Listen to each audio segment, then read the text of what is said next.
My fiancé, he said. The wedding is off unless you sign over the condo, the SUV, and even your savings account to my name.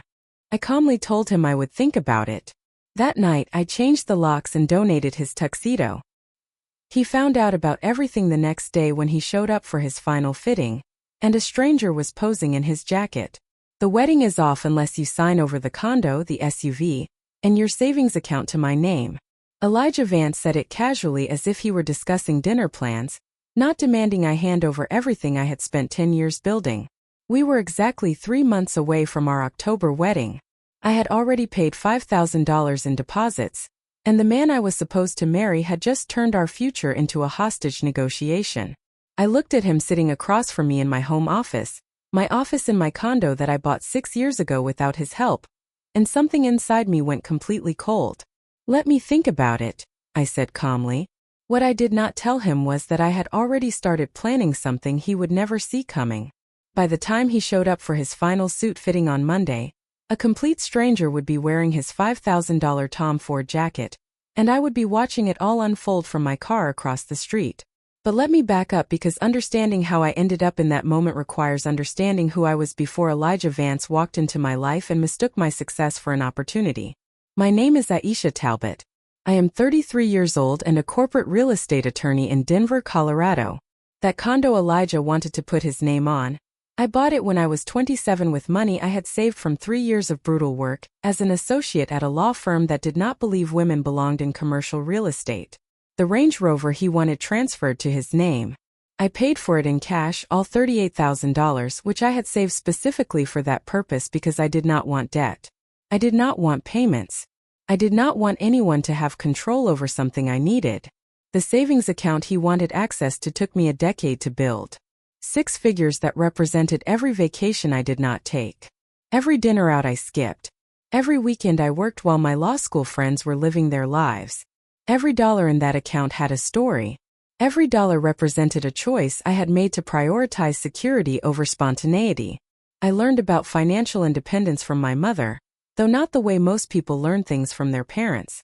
I learned it by watching what happens when you do not have it. My mother died when I was 25, just before I passed the bar exam. Ovarian cancer that moved fast and showed no mercy. In those final weeks, when she knew she would not be leaving that hospital, she took my hand one afternoon and said something I have never forgotten. Aisha, wealth isn't about what you make. It's about what you keep and what you protect. Never let anyone make you feel guilty for building something solid. And never give another person control over what you've built. She was talking about my father, though she did not say his name. He left when I was 12. And when he walked out, my mother discovered she had nothing in her name. No credit cards, no savings account without his name on it, no property she independently owned. At 42, she had to start completely from scratch. She rebuilt herself, got her real estate license, worked 2 jobs for years, and eventually succeeded. But she never forgot how those early years of dependence felt. The vulnerability, the powerlessness, the sick feeling of realizing you trusted someone with everything and they had left you with nothing. So when I bought my condo at 27, I was honoring her. The market had dipped low enough to make it possible, but I emptied my savings and took on a mortgage that terrified me.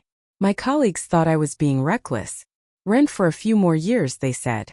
Build a bigger cushion. But I could hear my mother's voice in my head, and I knew what I had to do. For the next 4 years, I lived like a college student in a beautiful space. Cheap IKEA furniture, no vacations, cooking at home every single night, driving a 12-year-old Honda Civic I had bought in cash with my first firm bonus. Every raise, every bonus check, every tax refund went directly into the principal of that mortgage. My best friend Chandra watched this whole process with a mix of admiration and worry. We had met in law school, bonded by being 2 of only 7 women in our corporate law program, and stayed close even as our paths diverged. She had gone into public interest law, made a quarter of what I did, and seemed perfectly happy living with a roommate and 2 cats. You're 30 years old and you haven't left Colorado in 4 years, she said one Sunday during our regular Washington Park trail run. You're missing your life. I'm building my life. I corrected her. There's a difference. When I made that final mortgage payment at 31, I sat alone in my condo and cried. Tears of relief, tears of freedom. The kind of tears that come when you realize you've actually done something you were not sure was possible. That condo was mine. Completely and totally mine. Every tile, every window, every square foot belonged to me because I had earned it. Then I bought the 3-year-old Range Rover, but I paid the full $38,000 in cash. Chandra thought I was crazy again. Just finance it. Interest rates are low. But I didn't want payments. I didn't want debt. I wanted to know that if everything collapsed tomorrow, I had a home and a vehicle no one could touch. By 32, I had that 6-figure savings account and a path to partner at one of Denver's most prestigious commercial real estate firms. I had negotiated leases for major office buildings. I knew every zoning regulation in Denver County. Senior partners called me for advice. Clients specifically requested me. But I was also lonely in a way I didn't admit to anyone. I came home every night to that beautiful empty condo and wondered if I had made the wrong choices.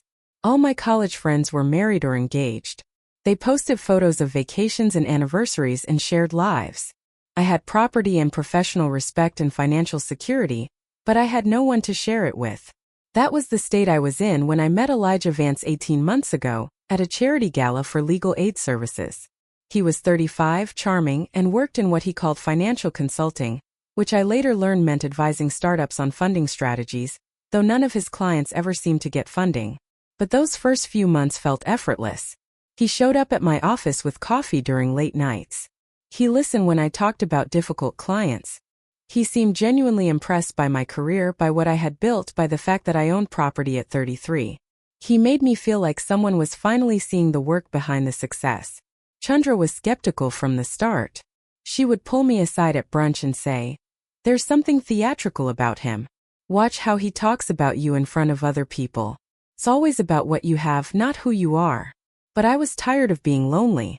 Tired of being the only single attorney at firm events. Tired of coming home to silence. So I ignored the small warning signs. The way Elijah always steered conversations toward my assets. How he casually referred to our place or our car when legally everything was mine. How he never offered to contribute equally to expenses, but always had money for expensive clothes and gadgets he didn't need.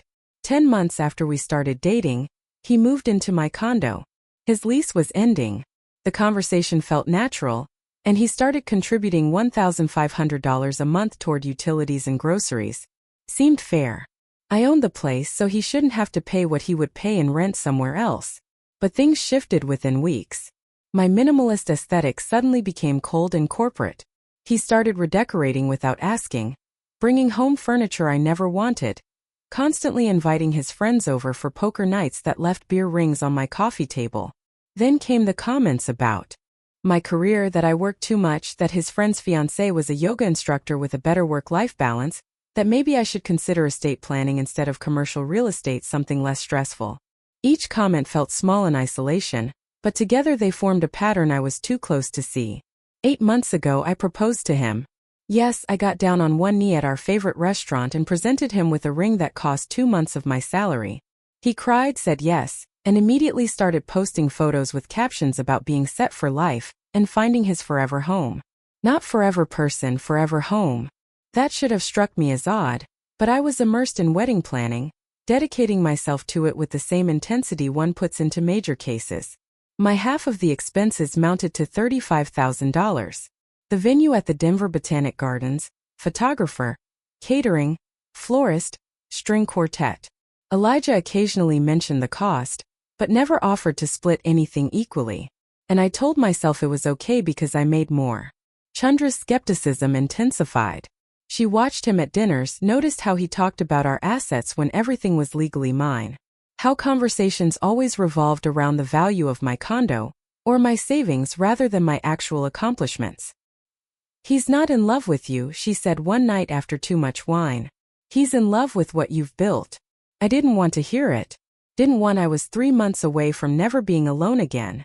3 months away from having someone to come home to. 3 months away from finally having what everyone else seemed to have so easily.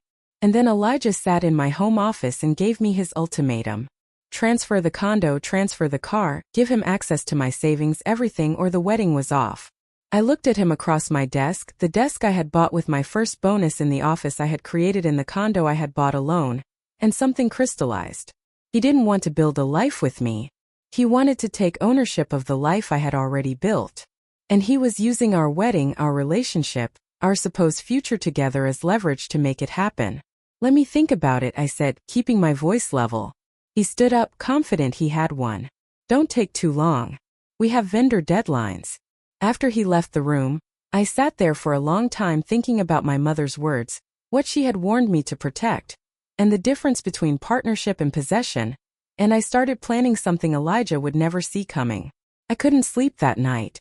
I lay in bed staring at the ceiling, replaying Elijah's words in my head. Not just the ultimatum itself, but the way he delivered it, the casual tone as if he were asking me to pick up groceries. The rehearsed quality of his speech as if he had run through it several times. The immediate escalation to threats when I didn't instantly agree. This wasn't spontaneous. This was calculated. Sunday morning, I met Chandra for our regular run on the Washington Park Trail. We had been doing this same 7M loop every Sunday for 5 years, taking us around the reservoir twice. Usually we talked about work cases, nothing important. Today I unloaded everything before we had finished the first mile. Chandra stopped halfway, hands on her knees, breathing heavily, but it wasn't from the exertion. Can you repeat that? He wants what? The condo, the SUV, access to my savings, all transferred to his name, or at the very least in joint ownership 3 months before the wedding. She straightened up and her expression changed to something I had rarely seen. Pure anger. Aisha, that's not a request for partnership. That's a stick-up with a ceremony attached. He's making it sound reasonable, like I'm being paranoid for hesitating. Course he is. Chandra grabbed me by the shoulders, forcing me to look at her. My sister went through this exact same thing 6 years ago. Her ex wanted his name on her car and condo to prove she trusted him. She did it because she loved him and didn't want him to feel like she was holding back. 2 years later, during the divorce, she had to buy out his share of assets he never contributed a single dime to. He walked away with $80,000 of her equity, while she struggled to refinance everything into her own name. I felt something cold settle in my chest. Chandra, I don't know what to do. Call a lawyer today. Not a wedding planner, not a therapist. A lawyer who specializes in asset protection. And don't tell Elijah you're doing it. We finished the run in silence, but my mind was racing the entire time. By the time I got home, Elijah was gone to one of his networking coffee meetings that never seemed to result in actual work. I showered, changed, and made a call I never thought I would make 3 months before my wedding. Monday morning at 9, I called Jonathan Hastings. He was a 62-year-old family law partner at my firm with a reputation for being brilliant and brutally honest. We had worked together on a few cases where real estate intersected with divorce proceedings, and I had always respected his perspective. Aisha, this is unexpected, he said when his assistant put the call through. What can I do for you? I explained the situation as clinically as possible, keeping the emotion out of it, presenting it as a file brief. The ultimatum, the timing, the specific assets Elijah wanted access to, the way he had framed my hesitation as a character flaw. The silence on the other end lasted so long I thought the call had dropped. Jonathan, are you there? I'm here. His voice had changed. It had taken on a weariness that made him sound every bit of his 62 years. Aisha, I've practiced family law for 30 years. I've seen this scenario play out more times than I can count, and it never ends well for the person with the assets. So what does that mean legally? It means if you transfer these assets before marriage, you are making a gift without any legal protection. If something happens and you break up, you have no recourse to get them back. Post-marriage they become marital property, which means in a divorce they would be split. Either way you are massively exposed. I felt my lawyer brain activate the part of me that could analyze situations without emotion. And what about the timing? Does that matter? The timing is the biggest red flag here. Jonathan's voice grew firmer. An ultimatum 3 months before a wedding after you've already paid deposits and made commitments. That's not love talking, Aisha. That's strategy. That's someone who knows exactly what they are doing and is using your emotional investment and sunk financial costs as leverage. The words landed like a physical blow. What should I do? Tell him you want to consult a financial planner before making any decisions about asset transfer. Watch his reaction carefully. If he's a legitimate partner who wants the best for both of you, he'll understand life diligence. If he's not, He'll ratchet up the pressure and guilt you for being cautious. We talked for another 20 minutes. Jonathan asked detailed questions about Elijah's financial situation, his contributions to household expenses, his work history. With every answer, I could hear the concern growing in Jonathan's voice. "One more thing," he said before hanging up. "Document everything from here on out. Keep records of conversations, text messages, financial contributions. If this goes sideways, you'll need proof of what actually happened versus what he might claim happened." I spent the rest of Monday in a dissociative state I recognize from particularly stressful cases. Physically present, going through the motions, but emotionally somewhere else entirely. I attended meetings, reviewed contracts, answered emails, but my mind was elsewhere, replaying every interaction with Elijah through this new lens Jonathan had provided. How quickly things had changed after he moved in. How my home had stopped feeling like mine. How every conversation about my work had become criticism disguised as concern. How he had never once suggested we save together for something, buy something jointly, build something new, only that I transfer what I already owned. The pattern was forming, clear and undeniable, now that I was actually looking at it. Wednesday night we had dinner at home. I had picked up Thai takeout on the way home from the office, and we ate at my kitchen table, the table I had bought 3 years ago in the kitchen of the condo I had owned for 6 years. "I've been thinking about what you said." I started carefully. "About the asset transfers." Elijah looked up, his expression immediately cautious. "And I want to talk to a financial advisor first. Make sure we're structuring everything correctly for tax purposes, for legal protection. These are big financial decisions and I want to make sure we're getting them right." His face shifted. The caution hardened into something colder. "Are you overthinking this? I'm being cautious with major assets." "That's not overthinking. It's being responsible. People who love each other don't need financial advisors to trust each other." He put his fork down harder than necessary. "This is exactly what I was worried about. Are you treating our marriage like a business transaction? I'm treating major financial decisions like major financial decisions." He stood up from the table abruptly. "You know what this tells me? You don't actually want to marry me. You want a prenup, a financial advisor? Probably separate bank accounts too. That's not a marriage, Aisha. That's a business arrangement where you hold all the power, and I'm just an accessory to your success." "Elijah, that's not what I'm saying. You're complicating this because you can't handle the idea of truly sharing your life with someone. You built this fortress of assets and success and you don't actually want to let anyone in. You want a partner you can control, not an equal." He grabbed his keys and wallet. "I'm going to stay at Desmond's for a few days. Maybe figure out what you really want because right now it's pretty clear you want a wedding more than a marriage." The door closed behind him. It wasn't a slam, but it was close. I sat at that table for a long time after he left.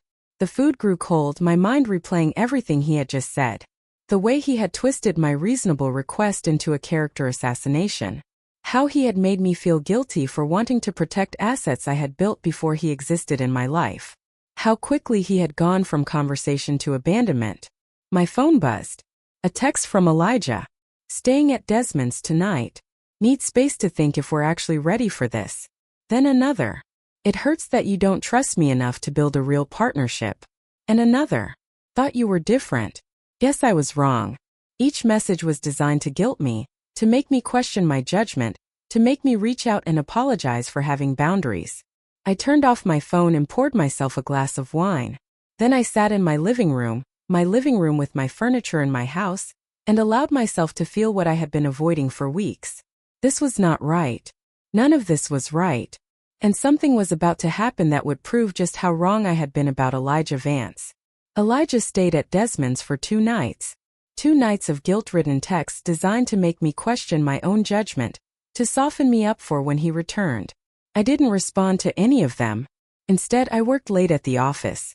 I took on extra research assignments and kept myself busy enough that I had no time to doubt myself.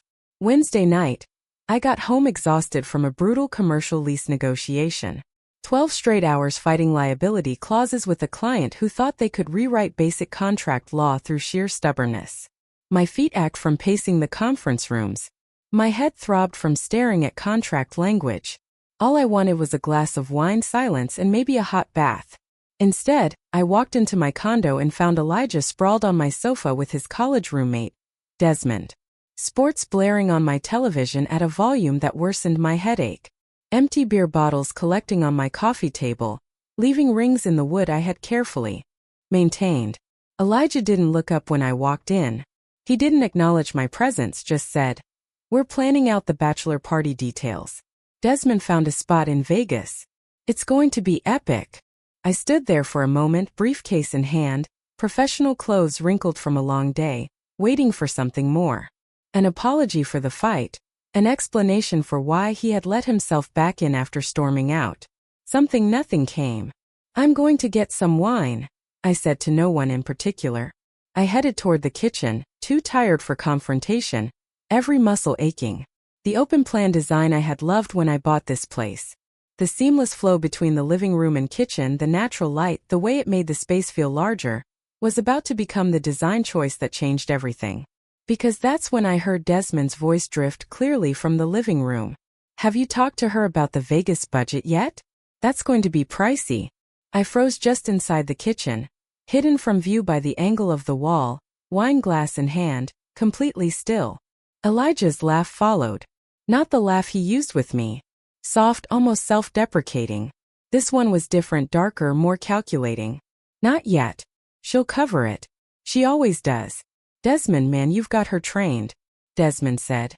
"My fiancé would absolutely murder me if I did that." "That's because your fiancé doesn't have a paid-off condo in Cherry Creek and $100,000 in liquid savings." Elijah's voice was casual, as if discussing sports scores.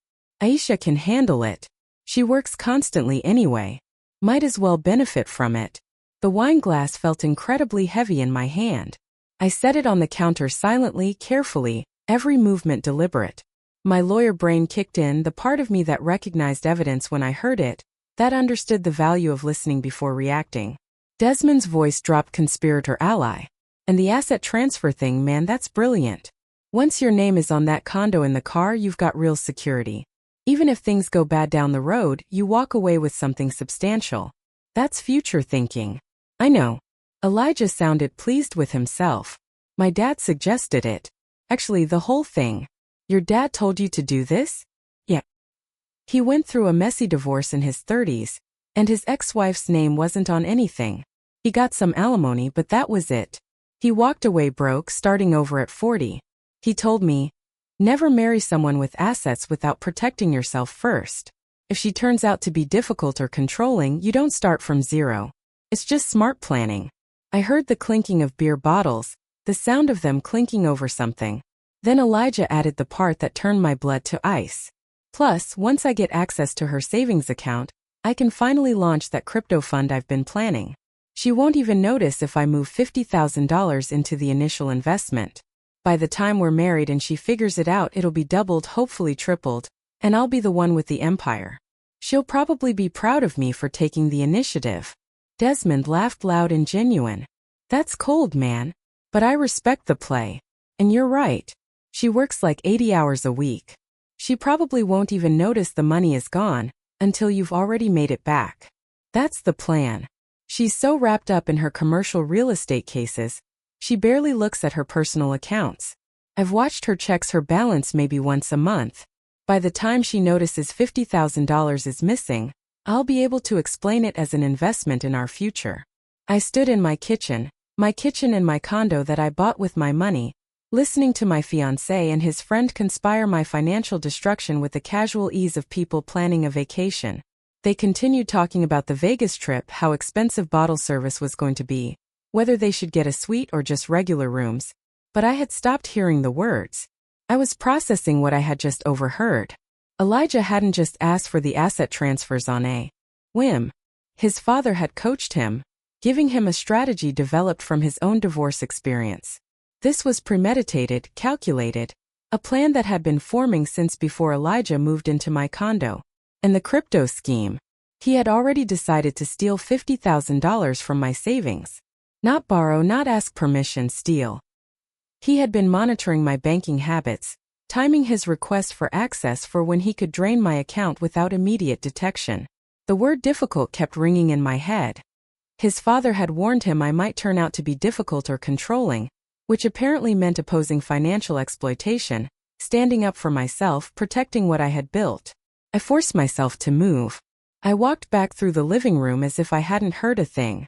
They both looked up briefly, then returned to their conversation about Vegas hotels. Elijah gave me a smile that would have looked warm if I hadn't just heard what I had heard. "Long day?" he asked, almost concerned. "Brutal," I managed to say. "I'm going to shower." I went into my bedroom in my condo, and closed the door. I sat on the edge of my bed, feeling as if someone had just handed me the architectural blueprints for my own demise. He had drawn it all out. The asset transfer to secure his position, the savings drain for his crypto dreams, the entire plan of how Elijah Vance planned to dismantle everything Aisha Talbot had built. But he had made one critical error. He had planned this entire scheme while living in the home of a corporate attorney who had spent 10 years learning how to protect assets, identify fraud, and document evidence. I walked into my bathroom, turned the shower as hot as it would go, and let the scalding water run over me until my skin was red. I let it burn away the last remnants of doubt, the final threads of hope that maybe I had misunderstood. Maybe there was another explanation. There was no other explanation. There was only the truth I had overheard in my own living room. Elijah wasn't building a life with me. He was systematically planning to strip me of everything I had worked for piece by piece. First the asset transfer, putting his name on properties he had never contributed to. Then the savings drain, $50,000 stolen to gamble on crypto, something he would never get access to if he asked me. His father had literally coached him on how to protect himself from me being difficult, which meant his father had taught him how to exploit someone who had worked hard and built something real. He had given him the playbook for financial abuse disguised as partnership. And Elijah had already decided I was too busy, too distracted, too focused on work to notice money disappearing from my own accounts, that I was easy prey, because I had chosen career over constant vigilance. I turned off the shower and wrapped myself in a towel I had bought with my own money in the bathroom of the condo I had bought alone before Elijah Vance existed in my life. The woman who stared back at me in the mirror was someone I recognized. Not the version that had been doubting herself for the past week. Not the version that had felt guilty for wanting to protect her assets, but the version who had worked 80-hour weeks and sacrificed everything to build something that mattered. That woman knew exactly what to do. If Elijah wanted to play strategic games with my life's work, I would play too. But this game would have rules he did not know existed.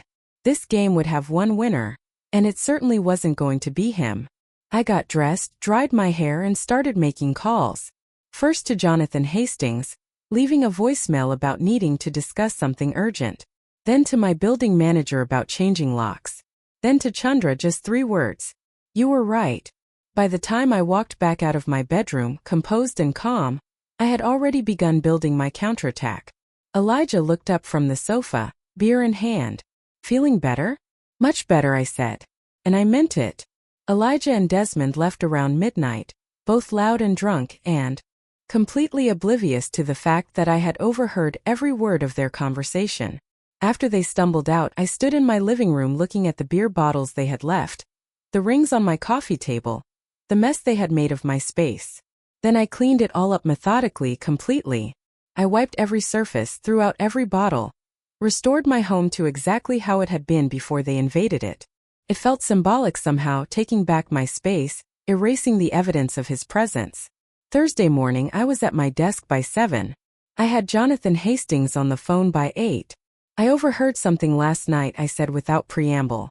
Elijah and his friend Desmond were in my living room planning his bachelor party, and I heard the entire conversation from the kitchen. I told him everything word for word, as close as I could recall. The Vegas expenses Elijah expected me to cover. The asset transfer being his father's idea. A strategy developed from his father's divorce experience. The crypto scheme. $50,000 Elijah planned to steal from my savings the moment he got access. The silence at Jonathan's end of the line lasted so long I checked my phone to make sure the call hadn't dropped. "Jonathan, are you there?" "I'm here." His voice had changed completely. "Aisha, you need to protect everything today. Not tomorrow, not next week. Today. What do I need to do?" "Change every password on every account. Bank accounts, investment accounts, credit cards, everything. Change every security question. If he has visibility into any account, even just knowing login information, delete his access immediately. Then change your locks. All of them. Entry, deadbolts, garage access, every lock on that condo. My pen was moving across paper, taking notes the way I had been trained in law school. What about documentation? Write down everything you remember about that conversation while it's fresh. Exact quotes if possible. Close paraphrasing if not. Note the time, the place, who was present. Create a spreadsheet of what you owned before Elijah versus what you bought together. I'm guessing it's going to be heavily skewed toward your assets. Take photographs of every room showing your ownership. Back up everything to encrypted cloud storage and send copies to me and to someone you trust completely. Chandra, perfect. Do all of this today. If this escalates to legal action, and I think it might based on what you've told me, you'll need proof of what actually happened versus what he might claim happened. I was already pulling up my laptop, opening my bank's website. The locks are going to be expensive. I don't care if they cost $3,000. Change them today. He has the keys to your condo and he's planning on draining your savings. You cannot allow him physical access to your space while you protect your accounts. By 9, I had changed every password on every financial account I owned. By 10, I had updated all security questions with answers Elijah would never guess. Replacing my mother's maiden name with obscure references only I would know. Changing the name of my first pet to a randomly generated phrase.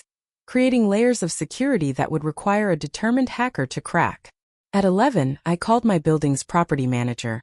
A woman named Pamela, who had always been efficient and professional. Pamela, I need to change every lock on my unit. Today if possible. Tomorrow at the very latest. Oh, she paused. Is everything all right, Aisha? I'm ending my engagement. My fiancé has keys and I need them to stop working immediately. Her voice shifted, becoming warmer. I completely understand. Let me call our locksmith. With the smart lock system you have, it will cost around $1,200 for everything. Entry, deadbolt, garage access codes. That's fine. Can they do it tomorrow? I'll make it a priority. Will you be home? No, but I'll give you authorization to let them in. Just please make sure it happens before the end of the day Friday. Consider it done. And Aisha, I'm sorry you're going through this. After hanging up, I opened a new spreadsheet and started documenting everything. One column for items I had owned before Elijah moved in. Another for items we had bought together. The condo, 100% mine, bought 6 years ago. Mortgage paid off 2 years ago. The Range Rover, 100% mine, bought 3 years ago in cash. Furniture, roughly 95% mine, accumulated over 6 years. Joint purchases, a high-end coffee maker, approximately $400. A set of cookware I never used, around $300. Throw pillows for the sofa, maybe $200. A smart TV. He had insisted we needed $600 total joint purchases, $1,500 out of an estimated $250,000 in assets inside the condo. I created another spreadsheet tracking Elijah's financial contributions since he moved in. 10 months, $15,000 total. Utilities, groceries, nothing toward the non-existent mortgage, nothing toward property taxes or HOA dues, nothing toward actual ownership of anything. Then I went room by room with my phone, photographing everything, every angle of every room, the furniture, the art, the appliances, the flooring, the fixtures, creating a visual record of what existed in my space before I removed Elijah from it. I encrypted everything and uploaded it to a secure cloud service. Then I sent copies to Jonathan and Chandra with a simple subject line, documentation. Chandra called immediately. What am I looking at? Evidence in case Elijah tries to claim he contributed to any of my assets or has entitlement to anything in the condo. You're really going through with this? I'm really going through with this. Good. Her voice was fierce. He deserves everything he is coming to him. Friday afternoon, while Elijah was supposedly at work, coffee meetings that never resulted in actual employment, I made a call that felt both petty and absolutely justified. I called Marcus, the owner of the men's boutique on Rhino Square, where Elijah's custom wedding suit was being held. We had had several conversations over the last few months as Elijah went through multiple fittings, changing details, obsessing over the burgundy, the monogrammed cuff links, the way the charcoal fabric hung. I paid for all of it. $5,000 for a suit he would wear once. Marcus, it's Aisha Talbot. We need to talk about Elijah Vance's wedding suit. Of course, his final fitting is scheduled for Monday afternoon. Is there a problem? The wedding is canceled. We broke up. I would like to donate the suit. Silence then. I'm sorry. Donate it. You partner with a veterans charity, right? Veterans Career Closet. Yes, we do. This is a $5,000 custom Tom Ford suit that I paid for. Since Elijah has been living in my condo rent-free for 10 months while I covered every wedding expense, I want that suit donated to a veteran who actually needs it. Someone who will wear it with honor to job interviews instead of wearing it as a costume for a fraudulent wedding. Marcus was silent for a long moment. If you paid for it, then legally it is yours to donate. But are you sure? This is a pretty expensive gesture. I'm completely sure. He has a final fitting scheduled for Monday afternoon. I want the suit gone before he gets here. Can someone from the charity pick it up tomorrow? I can arrange it. But Aisha, he is going to be incredibly angry when he shows up and finds the suit gone. That is the point. And Marcus, when he arrives, just tell him there was a misunderstanding and his suit was donated. Don't mention my involvement unless he asks directly. Sounds like there's a hell of a story here. There is. And it ends with a deserving veteran getting a beautiful suit instead of a con artist using it for a wedding that was always about accessing my assets. Saturday morning, I woke up with absolute clarity about what needed to happen next. I drove to the Denver Botanic Gardens where we had reserved our ceremony space. Jennifer, our coordinator, looked concerned the moment I walked in alone. Aisha, Elijah is meeting you here. No, I need to cancel the wedding. Her expression shifted to professional sympathy. I am so sorry. Let me pull up your contract. She typed on her computer for a moment. The deposit is non-refundable and canceling. Within 90 days means we retain 60% of the remaining balance. The total would be about $14,000. I pulled out my checkbook without hesitation. I'd like to pay that now. Over the next 2 hours, I systematically canceled every wedding vendor. The photographer, $2,000 lost. The caterer, $3,500 lost. The florist, $1,800. The string quartet, $1,200. Every cancellation felt like cutting a rope that had been strangling me. By noon, I had spent $23,000 canceling a wedding with a man who had planned to steal $50,000 from my savings. Still cheaper than what he had planned. As I finished the paperwork with Jennifer, she mentioned something that gave me pause. By the way, a young couple inquired about your October date last week. They're both elementary school teachers. They love the garden space, but when I gave them the price, they said it was out of their budget. The bride actually cried. It was heartbreaking. Something shifted in my chest. What would make it affordable for them? Jennifer quickly calculated. If someone covered about $8,000 of the venue cost, they could probably manage the rest with their savings. My hand trembled slightly as I wrote another check. Apply this to their reservation. Anonymous donor. Tell them someone wanted them to have a beautiful wedding day. Jennifer's eyes welled up. You're going through a breakup, and you're paying for complete strangers to get married. I'm paying for good people to have something beautiful. Elijah was going to use my money to fund crypto gambles. This feels infinitely better. Sunday morning, I packed up all of Elijah's belongings. Every article of clothing still hanging in my closet. Every expensive electronic gadget scattered throughout my space. His crypto magazines that now looked like evidence. His motivational business books about manifesting wealth and attracting abundance. Every physical trace of him. I labeled each box clearly and stacked them in my assigned parking space in the garage. Then I sat at my kitchen table and drafted a text message. I wrote it 17 different times before I got the words exactly right. Elijah, I've carefully considered your proposal regarding the asset transfer. You're right. We need to be on the same page about this marriage. I've realized we have fundamentally different definitions of what a partnership is. You see, assets to acquire and exploit. I see a life's work to protect. I have canceled the wedding and all vendors. Your belongings are boxed up in parking space 23. I have changed all the locks and access codes. Pick up your things before noon on Monday. After that, everything will be donated. I wish you clarity on what a partnership truly means. I read it one last time. Then I hit send. I turned my phone completely off and called Chandra. Pack a bag. We're leaving for Breen Ridge for the weekend right now. Right now. Right now. We stayed in a small cabin in the mountains. We hiked trails where the aspens were just beginning to turn gold. We drank wine by a fireplace. We talked about everything except Elijah. Chandra kept looking at me with concern. You're oddly calm about all of this. I'm not calm, I said. I'm free. There's a difference. Sunday evening, Chandra and I drove back from Breenage as the sun set behind the mountains. All weekend my phone had been off, completely disconnected. For 48 hours I had existed in a space where Elijah Vance and his plans did not exist. Now, sitting in Chandra's car as we drove into Denver, I held the phone in my hand, my thumb over the power button. You don't have to turn it on yet, Chandra said softly. Yes, I do. I need to see how bad it is. I pressed the button and watched as the screen lit up. It took 30 full seconds to load all the notifications. 87 missed calls, 62 text messages, 15 voicemails. Good heavens, Chandra sighed, looking at my screen. He completely lost it. I started reading the texts, watching Elijah's state of mind deteriorate in real time through his messages. They had started arriving an hour after my Sunday morning text. First came confusion. What are you talking about? This is a joke. Call me back immediately. Then more urgent confusion. Aisha, I just tried my key and it doesn't work. What is going on? Call me now, then panic. I went to the garage and all my stuff is boxed up. Please tell me this is some kind of test. Please call me. We need to talk.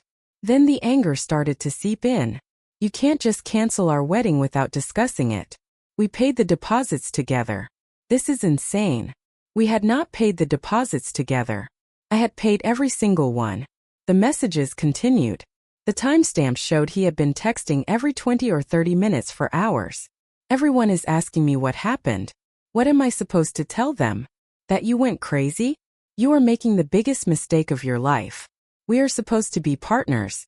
I can't believe you're doing this over text after everything we've been through. Then the rage fully emerged. You know what? Everyone is going to know what kind of person you really are. Controlling, unable to trust. You're going to die alone in that condo that you care about more than actual human beings. I gave up everything for you. I moved into your home. I put up with your crazy work hours. I endured your controlling behavior. And this is how you repay me. Chandra was reading over my shoulder. Endured your controlling behavior. Is he serious? Keep reading. I said it gets worse. The bargaining phase started around midnight Sunday. Aisha, I'm sorry.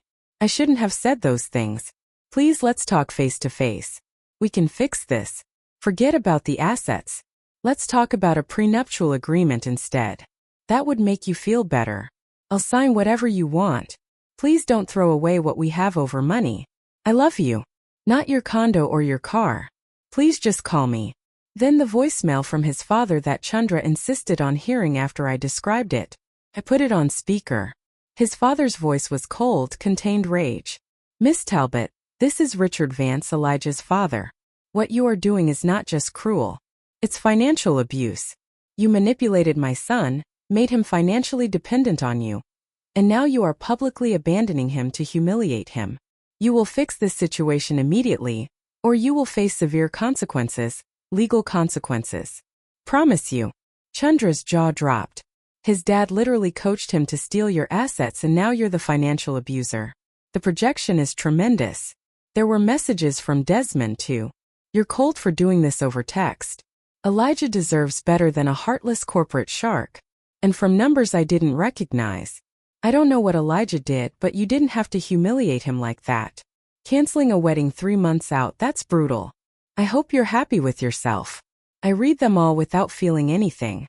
No guilt, no doubt, no desire to respond or explain. Just a distant curiosity about how someone could be so completely deluded about his own behavior. Are you going to reply? Chandra asked. No, there's nothing to say. He knows what he did. His father knows what they planned. Replying will only give him an opening to manipulate me again. Monday morning I did something I had been planning since Friday. Something that felt petty and perfect and absolutely necessary for my own sense of closure. I called in sick to work, the first sick day I had taken in over a year. Then I drove to Rhino Square. I parked across the street from Marcus Boutique and waited. Large coffee in hand, sunglasses on despite the cloudy Denver weather. The car positioned with a perfect view of the entrance. Elijah's final fitting was scheduled for 2 o'clock. I watched people walk by the boutique. I watched Marcus assist other customers. I observed the normal rhythm of a Monday afternoon in downtown Denver.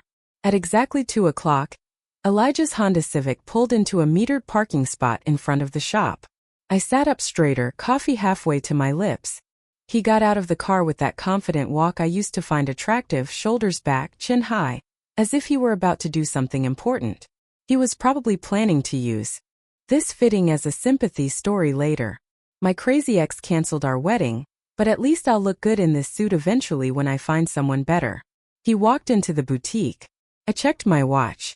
20:03. At 20:06, the door burst open and Elijah stormed out.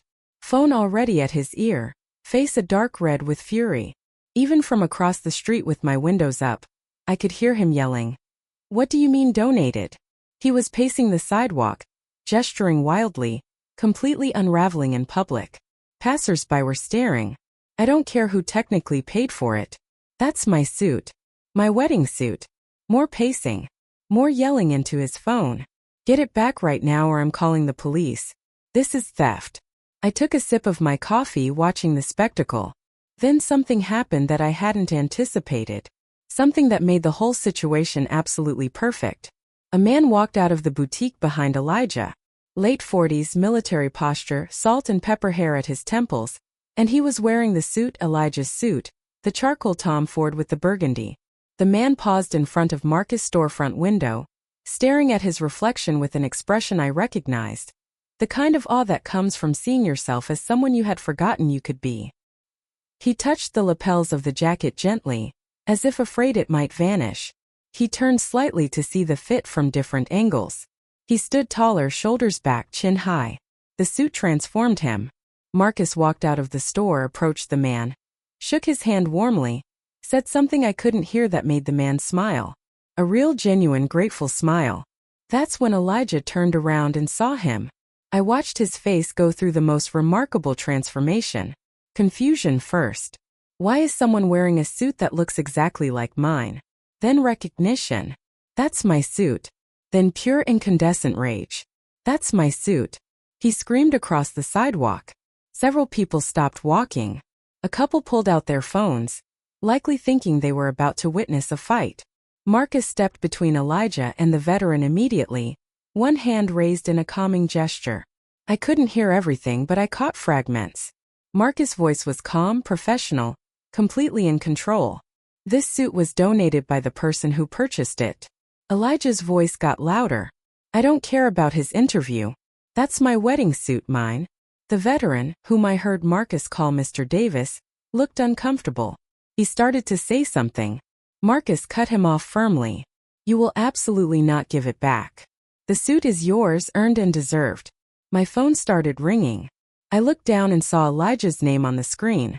I looked back up and saw him across the street, phone pressed to his ear, staring at the boutique entrance as if I might materialize if he wished it hard enough. I declined the call. I watched him stare at his phone in disbelief, then redial. I declined again. He tried a third time, then a fourth. Each time I watched as his movements became more agitated, more frantic. Finally, he yelled to no one in particular, "You can't do this. That suit cost $5,000. Marcus raised an eyebrow. I could see it clearly from across the street. That perfect expression of devastating calm. You are welcome to proceed with legal action. However, Miss Talbot provided ample documentation showing she paid for the entire ensemble. You will be suing the person who bought it for donating their own property. I encourage you to consult an attorney on the likely outcome." The small crowd that had gathered was now watching with open interest. Someone was definitely filming. Elijah stood there, face red, fists clenched at his sides, looking between Marcus, Mr. Davis in his suit and the people staring at him. Then he spun around and stormed to his Honda Civic, the 15-year-old car he drove when we first met, and that had been largely unused in my garage for 10 months while he drove my Range Rover everywhere. He got in, slammed the door, and pulled out of the parking spot so aggressively that his tires squealed against the pavement. I watched him disappear down the street. Then I looked back at the boutique. Mr. Davis was walking back inside with Marcus, both talking, the veteran still touching the jacket as if he could not believe it was real. I finished my coffee, started my car, and drove home. The best part wasn't Elijah's public humiliation, although I'd be lying if I said it didn't feel satisfying. The best part was knowing that at that moment, a good man was wearing that $5,000 suit. A man who would wear it with honor to a job interview, who would use it to rebuild his life, who deserved it infinitely more than Elijah. Sometimes revenge isn't about destruction. Sometimes it's about making sure something beautiful ends up in the right hands. When I got back to my condo that afternoon, I felt lighter than I had in months. Watching Elijah unravel on that sidewalk, watching Mr. Davis walk away with that suit with dignity and hope. It had been the closure I needed, but Elijah was far from finished. By Tuesday morning, my phone was filling up with a different kind of message, not from Elijah, but from mutual acquaintances, people in my building, even some distant colleagues. The smear campaign had begun. Elijah's social media had transformed overnight into a performance of heartbreak. Cryptic posts appeared every few hours. Sometimes you find out someone's true colors when you ask them to treat you as an equal partner. Narcissists weaponize their success to control and discard people who genuinely love them. Financial abuse is real, and it's not always the man doing it to the woman. Each post received dozens of sympathetic comments. His friends piled on, adding their own observations about how I had always seemed cold and never truly fit with Elijah's warm energy. One of his college friends posted, "Always thought there was something off about her. Too focused on money, not enough on the relationship." Another, "Elijah dodged a bullet. Anyone who cancels a wedding over asset protection doesn't understand what marriage means." The narrative was carefully constructed and spreading. I was the controlling corporate shark who had emotionally manipulated Elijah, made him financially dependent, and then cruelly discarded him when he had asked for basic respect and partnership. I had stolen his wedding suit out of spite. I had can-led everything without discussion, proving my dominating nature. People I barely knew started calling. "Mrs. Chun from my building's social committee. Aisha, I heard what happened with your engagement. I'm disappointed in how you handled it. That poor man seems so devoted to you." A paralegal from another firm. "Is it true you kicked Elijah out and donated his belongings without even talking to him?" Even my dry cleaner made awkward chatter. "Heard about your breakup. Sounds like it got complicated." I didn't defend myself to any of them. What was I supposed to say? Actually, he was planning to steal $50,000 from my savings. They wouldn't believe me. Elijah's version was already set in their minds. Chandra was furious. "You need to tell people what really happened. He's destroying your reputation." "Let him," I said. "The people who matter will figure it out, and the people who don't matter." But Chandra was right about one thing. The story was spreading through Denver's professional community faster than I had anticipated. By Wednesday, I had had 3 awkward conversations at work from people who had heard something and wanted to know if I was okay. That's when Vivian Hayes stepped in. Vivian was our 68-year-old senior partner with silver hair she wore in a sharp bob and a reputation for absolutely destroying opposing counsel in depositions. She had been practicing family law for 4 decades and had exactly 0 patience for financial manipulation in relationships. Thursday afternoon, she showed up at my office door. "Close the door," she said. I did. "I've been hearing things," Vivian said, settling into the chair across from my desk. "About you and your ex-fiancé, about how you supposedly financially abused him and stole his wedding suit." My stomach dropped. "Vivian." She held up a hand. "I'm not asking you to defend yourself. I'm telling you I've already started setting the story straight." "What?" "Last night at a bar association cocktail party, someone mentioned your situation. Tried to paint you as some kind of monster. So I told them the truth." Vivian's expression was steel. "That Elijah Vance tried to manipulate you into transferring your condo, car, and 6-figure savings before marriage. That you overheard him planning to steal $50,000 for a crypto scheme. That you protected your assets and ended the engagement. That the suit donation was because you paid for it in full while he lived rent-free for 10 months. I stared at her. "You didn't have to do that." "Yes, I did. I have spent 40 years watching women be financially exploited in marriages and divorces. I've seen it play out 100 different ways, and it always starts like this, with a man who sees a successful woman as an opportunity instead of a partner. You did exactly the right thing, Aisha, and I will not stand by silently while a con artist and his complicit father try to destroy your reputation for protecting what you built. I felt a lump in my throat. Thank you. Don't thank me. Just know that the story is shifting. People are starting to ask questions, and Elijah's version is falling apart under basic scrutiny. She was right. By the end of the week, people who had initially sympathized with Elijah were calling to apologize. I'm so sorry, Aisha. I didn't have the full story. I should have asked you directly instead of believing the gossip. What he tried to do, that's awful. I'm glad you got out. But the most unexpected call came 2 weeks after the boutique incident. My phone rang with a number I didn't recognize. Aisha, it's Desmond, Elijah's friend. Can we talk? Can I buy you coffee? Every instinct told me to decline, but something in his voice made me hesitate. Why? Because I need to apologize, and I need to tell you something about what's going on. We met at a coffee shop in Capitol Hill, neutral territory. Desmond looked uncomfortable from the moment he sat down, as if he were about to confess something he had been carrying for too long. I need to apologize, he began, for my part in encouraging Elijah for being in your living room that night talking about his plans like it was all a game. I stayed silent, letting him continue. Elijah is telling everyone you're a monster, that you financially abused him, controlled him, humiliated him. But I was there. I heard him talking about the asset transfer plan, the crypto fund, the coaching from his dad. I know what he was really planning to do. Then why are you here? Desmond ran a hand through his hair, looking genuinely distressed. Because I've watched him do this before. In college, he had a girlfriend named Ashley. He convinced her to co-sign a business loan for a startup he wanted to launch. She trusted him completely. He defaulted on the loan in 6 months and destroyed her credit score. She spent years rebuilding financially. She couldn't get approved for a rental lease. She had to move back in with her parents. My chest tightened. And you knew about this? I did. I thought it was just a stupid mistake he made when he was young. But then seeing what he tried to do to you, how he's lying about everything now, painting himself as the victim, I realized he was just running a more sophisticated version of the same scheme. He didn't change. He just got better at it. Why tell me this now? His father found a lawyer. They plan to sue you for the wedding suit and for emotional distress. They're going to claim you stole his property and publicly humiliated him, and I can't stand by for that. Desmond pulled out his phone, showed me a thread of messages with Elijah from 2 weeks ago before the boutique incident. Elijah bragging about the crypto fund he was going to launch with Aisha's money. How she wouldn't even notice $50,000 was missing. How once his name was on her assets he'd have real security. I'm willing to testify, Desmond said. If it goes to court about what I heard him say, what his real plans were, it's the least I can do. I took photos of the message thread with my own phone. Thank you. This helps.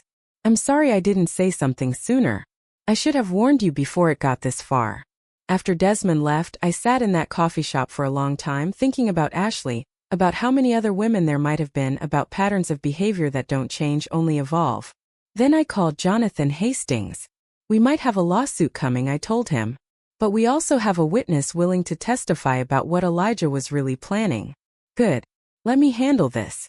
Within 48 hours, Jonathan had drafted a legal letter that was essentially a surgical strike. 8 pages outlining exactly what the discovery phase would reveal if Elijah proceeded with litigation.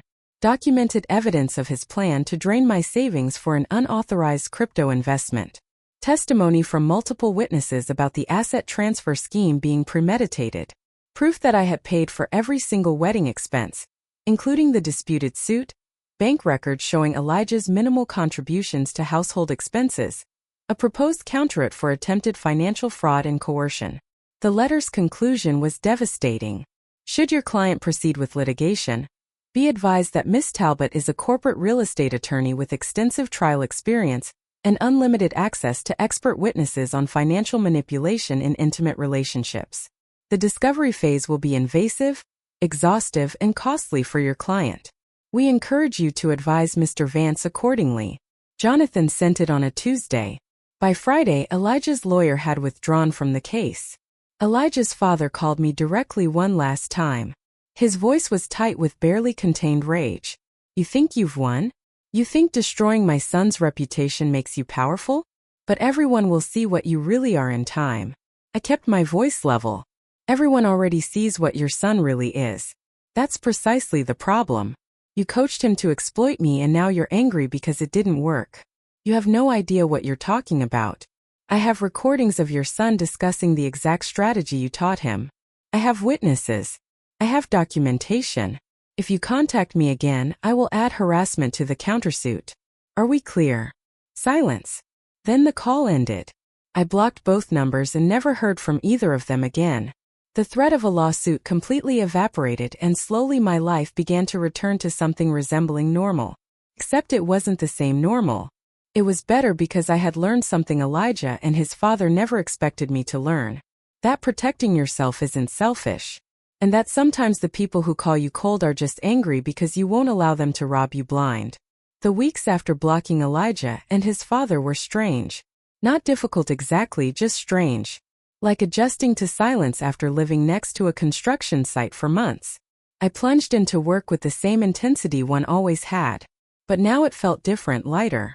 I wasn't coming home to someone who resented my success. I wasn't defending my career choices. Wasn't monitoring my bank accounts for unauthorized transfers. My condo felt like mine again. I rearranged the furniture back to where I had originally had it. I donated the expensive pieces Elijah had brought in. I replaced the crypto magazines on my coffee table with books I had wanted to read for years. Chandra came over one Friday night with wine and takeout. You look different, she said, settling into my sofa. Different, like lighter, like you've been holding your breath for a year, and you finally exhaled. She wasn't wrong. 3 months after the breakup, Vivian called me into her office. Close the door, she said, and my stomach dropped. That tone usually meant bad news, but Vivian was smiling. The partners committee met yesterday. We'd like to offer you the junior partner position effective immediately. I stared at her. I thought that wasn't happening until next year. It wasn't, but I argued that your judgment under personal pressure, the way you handled the situation with Elijah, demonstrated exactly the kind of clear thinking and self-protection we value in partners. You didn't let emotion cloud your judgment. You documented everything, protected your assets, and handled the fallout with professionalism. The committee agreed. Vivian, I don't know what to say. Say yes and then get back to work. The Henderson commercial lease isn't going to negotiate itself. I said yes. That weekend, Chandra and I booked a trip to Portugal. 3 weeks in September. We stayed in small coastal towns, ate seafood and drank wine. We hiked on cliffs overlooking the Atlantic. For 3 weeks I didn't obsessively check my work email. I didn't think about Elijah. I just existed in the moment.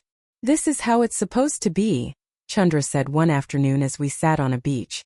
Not the version that was constantly monitoring another person's moods and plans.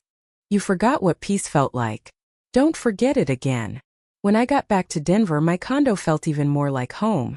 I had missed it in a way I never did when Elijah lived there. I missed the silence. I missed having a space that was completely mine. Then 6 months after the wedding was canceled, something arrived that changed everything. A large envelope came to my office with the return address of Marcus Boutique. Inside was a note. Thought you should see this in a card. The handwriting was careful, deliberate, like someone who doesn't write by hand very often. The card had a simple design, just thank you on the front, and elegant script. Inside, the message read, Miss Talbot, Mr. Marcus gave me your work address and said it would be all right to write to you. I am James Davis, the veteran who received the suit you donated. I wanted you to know what that gift meant to me. I got the corporate security job, the one I interviewed for when I wore your suit. I have been promoted twice in 6 months. I now manage the security for an entire tech campus. But more than the job, that suit gave me something I had lost. Confidence, dignity, the feeling that I belonged in professional spaces again. I don't know the full story of what happened between you and who that suit was originally for. And it's not my business, but I want you to know your generosity changed my life. I am enclosing a photo from my first day on the job. I wanted you to see what your gift made possible. With the deepest gratitude, James Davis. I framed the photo and hung it in my home office right above my desk. During late nights reviewing contracts or preparing for tough negotiations, I would look up and see James Davis standing proud in that suit. And I would remember that sometimes the best revenge is making sure something beautiful ends up in the right hands. 9 months after the breakup, I was having lunch with a client at a downtown restaurant when I saw him. Elijah, sitting at a table near the window with a woman I didn't recognize, attractive, professional looking, laughing at something he had said. And I watched him use the exact same gestures he had used with me, leaning in attentively, touching her hand across the table, that smile that made you feel special.